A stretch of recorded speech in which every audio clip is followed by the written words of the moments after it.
ನಾನು ನಿಮ್ಮ ಪ್ರೀತಿಯ ತರಲೆ ಟುಬಾಕಿ ಮಾತಾಡ್ತಾ ಇರೋದು. ನೀವು ನಸ್ಕುನಿಕಾಯಿ ಯಾವತ್ತಾದ್ರೂ ನೋಡಿದ್ದೀರಾ? ನೀವು ನೋಡಿರೋಕ್ಕೆ ಚಾನ್ಸೇ ಇಲ್ಲ. ಬಟ್ ಹಳ್ಳಿ ಕಡೆ ಜನಗಳಿಗೆ ನಸ್ಕುನಿಕಾಯಿ ಏನು ಅಂತಂದರೆ ಗೊತ್ತಿರುತ್ತೆ. ನೋಡ್ಕೊಳ್ಳಿ, ಇದು ನಸ್ಕುನಿಕಾಯಿ ಅಂತ ಕರೀತಾರೆ. ನಮ್ಮ ಪೂರ್ವಜರು ಏನು ಮಾಡ್ತಾರೆ ಅಂದರೆ, ನಮ್ಮ ತಾತ ಮುತ್ತಾತನ ಕಾಲದವರು ನಸ್ಕುನಿ ನನ್ನ ಮಗನೇ, ನಸ್ಕುನಿ ನನ್ನ ಮಗನೇ ಅಂತ ಕರಿತಾ ಇರ್ತಾರೆ. ಬಟ್ ಏನು ಕರೀತಾರೆ ಅಂತ ನಿಮಗೆ ಗೊತ್ತಿಲ್ಲ. ಈ ಕಾಯಿನ ನೋಡ್ಬಿಟ್ಟು ಅವರು ನಸ್ಕುನಿ ನನ್ನ ಮಗನೇ ಅಂತ ಕರೆಯೋದವರು. ಏನಪ್ಪ ಕಾರಣ ಅಂತಂದರೆ, ಈ ಕಾಯಿನ ಏನಿದೆ, ಈ ಕಾಯಿ ನಮ್ಮ ಮೈಗೆ ಸೋಕಿದ್ರೆ ಕಡಿತ ಸ್ಟಾರ್ಟ್ ಆಗುತ್ತೆ. ನಮ್ಮ ಕಡಿತ ಸ್ಟಾರ್ಟ್ ಆದಮೇಲೆ ನೀವೇನೇ ಮಾಡಿದ್ರೂ ಅಷ್ಟೇ ಸುಮಾರು ಒಂದು 2-3 ಗಂಟೆಗಳ ಕಾಲ ಕಡಿತ ಸ್ಟಾಪೇ ಆಗೋದಿಲ್ಲ.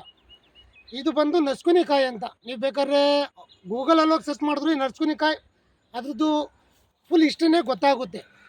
ಇದು ಕಾಯಿ ನೀವು ಯಾವತ್ತೂ ನೋಡಿಲ್ಲ, ಜಸ್ಟ್ ನೋಡಿದರೆ ಏನು ಬೇಜಾರು ಮಾಡ್ಕೊಬೇಡಿ. ನೀವು ಯಾರು ನೋಡಿರಲ್ಲ. ನಮ್ಮ ಪೇಟೆ ಹುಡುಗರು, ಹಳ್ಳಿ ಹುಡುಗರಿಗೆ ಎಲ್ಲರಿಗೂ ಕಂಪಲ್ಸರಿ ಗೊತ್ತೇ ಇರುತ್ತೆ. ಬಟ್ ನಮ್ಮ ಸಿಟಿ ಹುಡುಗರಿಗೆ ಗೊತ್ತಿರೋಲ್ಲ ಇದು ನಸ್ಕುನಿಕಾಯಿ ಏನು ಅಂದರೆ. ಸ್ವಲ್ಪ ನೋಡ್ಕೊಳ್ಳಿ, ಇದ್ರ ಬಗ್ಗೆ ನೀವು ಸ್ವಲ್ಪ ಹುಷಾರಾಗಿರಿ. ಇದನ್ನು ಮುಟ್ಟೋದಾಗಲಿ, ಇಲ್ಲಿಗೆ ಮೈಗೆ ಸೋಸ್ಕೊಳ್ಳೋದಾಗಲಿ ಮಾಡೋಕ್ಕೋಗ್ಬೇಡಿ. ಈ ವಿಡಿಯೋ ನಿಮಗೆ ಇಷ್ಟ ಆಗಿದರೆ ಲೈಕ್ ಮಾಡಿ, ಸಬ್ಸ್ಕ್ರೈಬ್ ಮಾಡ್ಕೊಳ್ಳಿ ಮತ್ತು ಬೆಲ್ ಬಟನ್ ಮಾಡಿ, ಆದಷ್ಟು ಶೇರ್ ಮಾಡಿ. ಥ್ಯಾಂಕ್ ಯು ಬಂಧುಗಳೇ. ನಾನು ನಿಮ್ಮ ಪ್ರೀತಿಯ ತರಲೆ ಟುಬಾಕಿ ಮಾತಾಡ್ತಾ ಇರೋದು.